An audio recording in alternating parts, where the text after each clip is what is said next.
இன்றைக்கி lunch box combo சீரிஸில் இன்றைக்கி நம்ம பார்க்க போகிறது என்னென்னா மஷ்ரூம் பீஸ் புல்லாவும் மலாய் பன்னீரும் தான் பார்க்க போகிறோம். இப்போ எப்படி பண்ணுறது பார்த்துடலாமா? ஒரு குக்கர் எடுத்துக்கோங்க. 1 table spoon butter, 1 table spoon எண்ணெய் விட்டுக்கலாம்.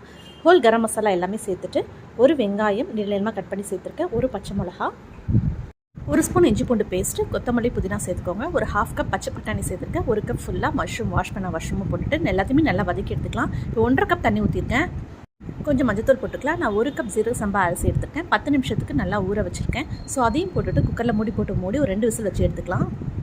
இப்போ மலாய் பன்னீருக்கு பாதி வெங்காயம், 4-5 முந்திரி, இஞ்சி பூண்டு, பச்சை மிளகா, கொத்தமல்லி, 2 டேபிள் ஸ்பூன் தயிர் நல்லா நைஸாக அரைச்சி எடுத்துக்கலாம். ஒரு பேன் எடுத்துக்கோங்க. 2 டேபிள் ஸ்பூன் பட்டர் ஆட் பண்ணிவிட்டு கொஞ்சம் ஜீரகம் சேர்த்துட்டு நம்ம அரைச்சி வச்ச மசாலா சேர்த்துட்டு கூடவே தண்ணி சேர்த்துட்டு தேவையான அளவுக்கு உப்பு போட்டுட்டு 1/2 ஸ்பூன் கரம் மசாலா சேர்த்துட்டு நல்லா கொதிக்க விடுங்க. நல்லா கொதிச்சதுக்கப்புறம் நம்ம வாஷ் பண்ணி வச்சுருக்க பன்னீர் க்யூப்ஸ் ஆட் பண்ணிக்கலாம்.